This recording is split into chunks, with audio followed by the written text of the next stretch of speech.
Right, March of the Living. How important it is for a mission of reminding people of Holocaust?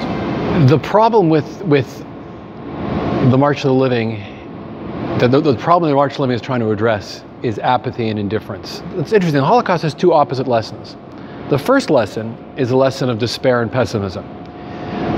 The Holocaust teaches us that people are capable of such evil that you and I can't even imagine what they're going to do. Because right now, as you and I are sitting on this bench, there are people around the world who are thinking of such evil plots to visit upon humanity, we couldn't even imagine it. Could you have imagined 2-3 years ago groups like ISIS would have arisen, who are torturing and murdering thousands upon thousands of people in cold blood and posting their videos online and glorifying that?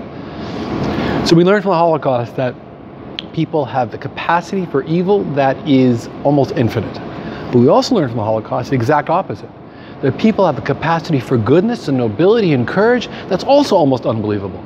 And so the Holocaust has two messages for us. The first message is not to be naive about humanity, not to be complacent, not to necessarily trust that things will work out, but to confront evil when it raises evil head. But the other message is that we have the capacity within ourselves to do incredible acts of courage and kindness, like Irina Sendler and Vladislav Bartoszewski and the family of Markova, the Ulmas, as you know, who risked their lives and lost their lives to try to save Jews. So these two messages are as important as they were right after the Holocaust. Today they're as important as they were right after the Holocaust, I would say. Right now we are sitting in Krakow, Poland. Yes. And as we are sitting here, there is a war going on in our neighborhood in Ukraine. Yes. And in this very country, there are movements, far-right movements, like Right Sector or Misanthropic Division, and they have a lot of support from the society. And there are such movements all over the world. Do you think that they pose a threat to our society? I think any extreme movement, left-wing or right-wing, pose a threat to society. One of my heroes was, I mentioned earlier, was Vladislav Bartoszewski. Righteous among the nations, he was imprisoned by the Nazis, imprisoned by the communists, and he said the following: the truth does not lie on the right, the truth does not lie on the left, the truth lies where the truth lies. If you understand what I'm saying. Yes. And so many people have these ideological boxes. If I'm on the left, I've got to check all these boxes. I'm on the right, I've got to check all these boxes. No, truth is far more complex than simplistic right-wing or left-wing formulations. Another one of my heroes was Krystyna Łaziuk. She was born in Poland. She was a Polish patriot. She was a Polish Roman Catholic. She had a Jewish boyfriend. She was caught by the Nazis and she was tortured and executed. I believe it was 1944 in Germany. I think it was Halle, Germany. She was such an impressive human being that her German guard, German jailer, started a pen pal relationship with her own daughter. And after the war, some of these letters survived. And one of these letters, she says the following: I am a religious Roman Catholic. I am a patriotic Pole. She gave up her life for her country. She was beheaded. But if any of these identities come in the way of my humanity, my kindness, and my compassion, I would give it up in a moment because I'm first a human being. I'm first a human being. What did that teach us? Political identities, national identities are beautiful. I'm Canadian, I'm Jewish, you're Polish and Christian, and these are identities to be celebrated and to be appreciated and to be cherished.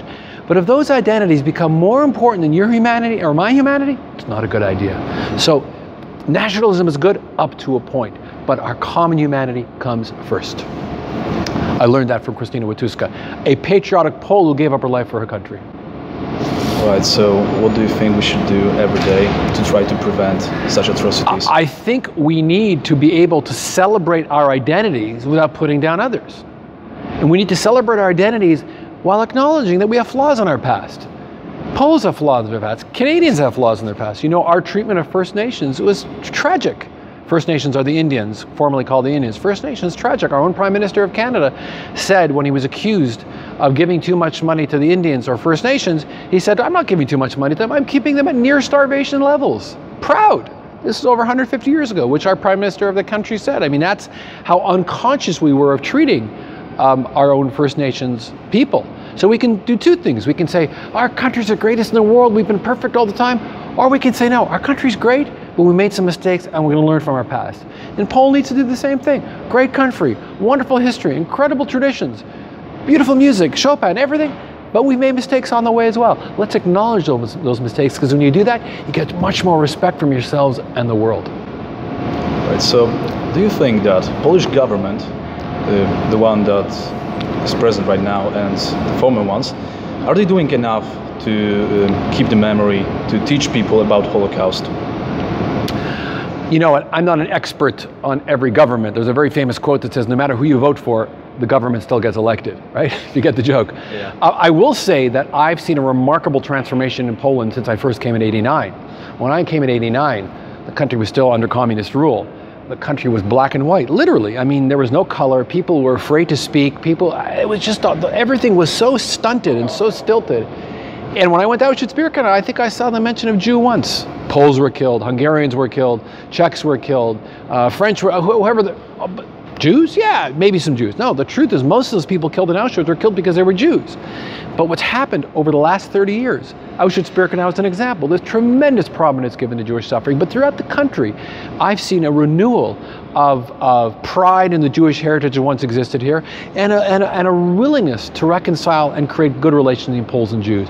So I think over the last 30 years, I have seen a remarkable transition from communism, which was very anti-Semitic and very anti-Jewish, to a free and democratic Poland, which for the most part has embraced their Jewish identity as part of their past and part of their legacy. Speaking about anti-Semitism, do you think that it still exists and does it pose a real threat right now? In Poland or throughout the world? In the Western society. Anti-Semitism exists everywhere and has always existed. At the end of 1939, an old Jewish man in Germany goes to a travel agent and says, I'd like to leave Germany. And the travel agent pulls out a globe. Where do you want to go? Well, they go to that country. They don't take Jews. They go to that. They don't take Jews. They don't take Jews. That country. They don't take Jews. Every country he points to, they don't take Jews. Finally, the old Jewish man looks at the travel agent and says, excuse me, maybe you have another globe. Right? The whole world was anti-Semitic. Unfortunately, I have a website. I think we have with all sorts of Holocaust-related videos. Maybe there's close to 600,000 hits at this point. Almost every day I have to take off comments denying the Holocaust, anti-Semitic comments, anti-Israel comments. So it's still a problem. I mean, not just anti-Semitism, racism is still a problem. It seems to be part of the human fabric, part of the human impulse to scapegoat and blame others. So I think, yes, anti-Semitism is still a problem, racism is still a problem, and it will always be a problem for the foreseeable future, and we must take a stand against it each and every time it raises its head. Anti-Semitism and racism, same thing for me. What should be done by institutions such as the Jagiellonian Center for Holocaust Studies to keep the memory and to teach people about it, and what to do to prevent such atrocities from happening? First of all, as much as possible, bring witnesses to the university. Bring survivors, bring righteous among the nations, and have them speak to your students. We have a saying, when you listen to a witness, you become a witness. And when you hear the story from a survivor firsthand, when you hear them tell your story, you become their witnesses forever. And you are able to stand in 20 or 30 years from now when someone says the Holocaust never happened or genocide in Poland never happened. I was there. I spoke to a survivor. I know what it's like. The second thing I think we need to develop is teaching empathy, teaching compassion and teaching kindness, asking ourselves to put ourselves in the shoes of somebody else. Can I leave you with one last story? Romeo Dallaire, one of the only people in the world who tried to stop the genocide in Rwanda. One of the only people in the world who tried to stop the genocide in Rwanda. And the world knew what was going on. The Belgian soldiers, when they were leaving Belgium, they were asked by the Tutsis to shoot them because they knew they'd be hacked to death in a few weeks. And they didn't shoot them, and they were hacked to death in a few weeks. And they came back to Belgium, they took their berets, threw them on the tarmac and set them on fire because we have left a people to slaughter. So Romeo Dallaire tried to stop it from happening. He was a general, Canadian general in the United Nations. Didn't work. No one listened to him. He saved thousands, but not the 800,000 or so that were slaughtered. And he was so depressed, he tried to commit suicide when he came back to Canada over his inability to stop the genocide. But he tells a story. He was in a Rwandan village, and their entire village had been slaughtered except for one little boy. And he picks up the boy, who's bruised and battered, and he says to himself, what am I doing here? Thousands of miles away from home, completely different people, culture, everything's different. What am I doing here? And then you know what happened?